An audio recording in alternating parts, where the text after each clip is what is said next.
here's what growth strategies include. Number one, big picture. If you're going to have a strategy and a design for your life and for growth, you have to have a big picture. And with the big picture, ask yourself this question: is it clear and expandable?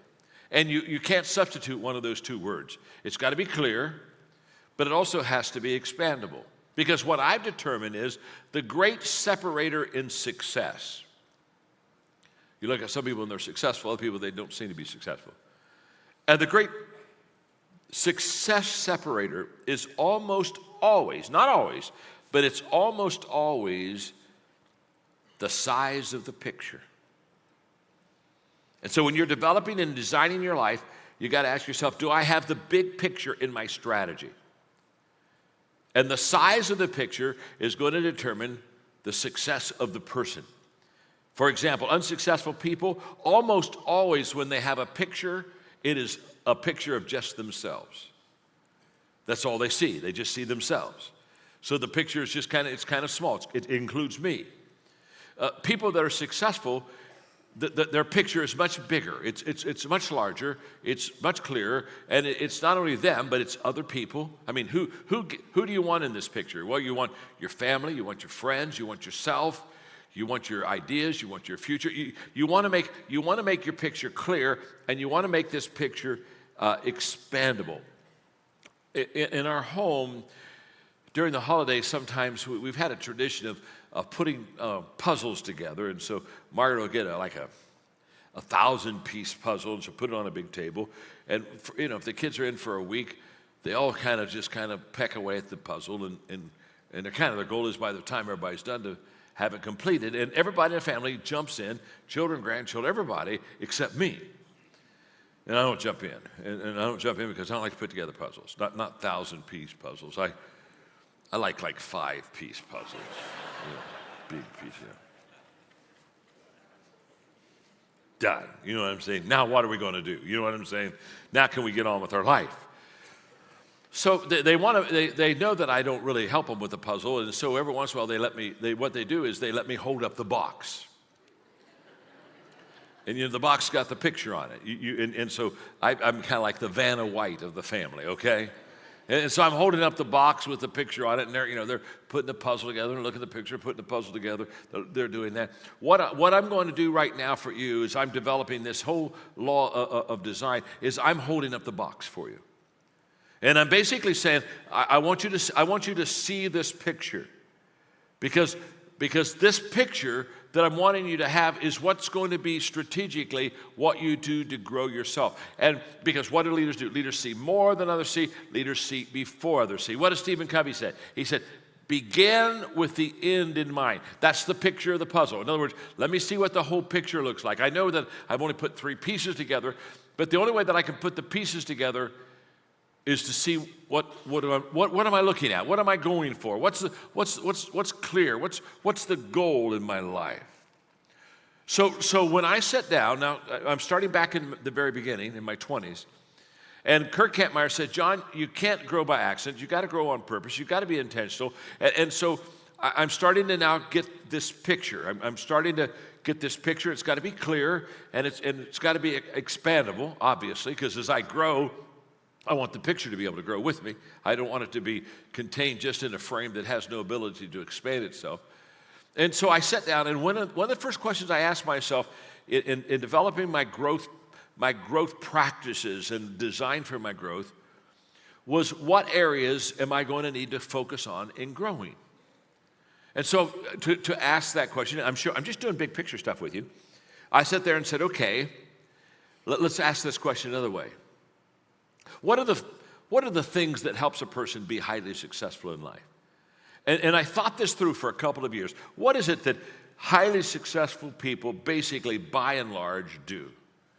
And I came to the conclusion there were 4 things. That highly successful people are good with relationships, they're good with equipping or training people, they're good with attitude, tenacity, the ability to hang in during tough times, and they're good with influence and leadership.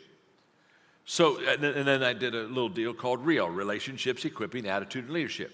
Now, what I'm talking about is having a strategy, having a design for your growth, the big picture. So if people that are going to be successful are good with relationships, they're good at equipping, they're good with attitude, they're good with leadership, then in my growth plan, that's what I want to be growing in. I want to be growing in relationships, I want to be growing in equipping, I want to be growing in attitude, and I want to be growing in leadership. See, I'm getting a big picture for the design of my growth, because it's not going to do any good just to grow anywhere.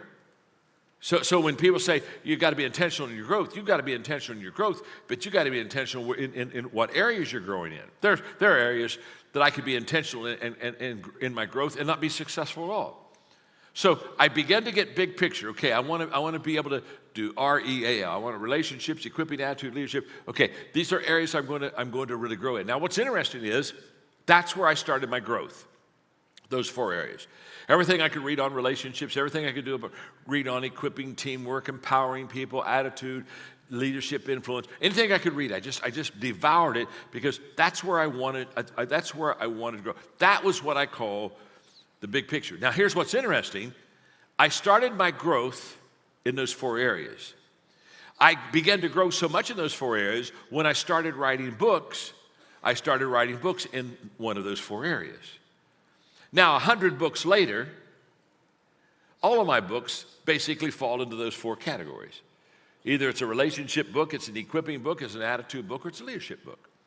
And by and large, almost every one of them fall there. But let me just see. Now, that's why now, is the picture not only clear, but is it expandable?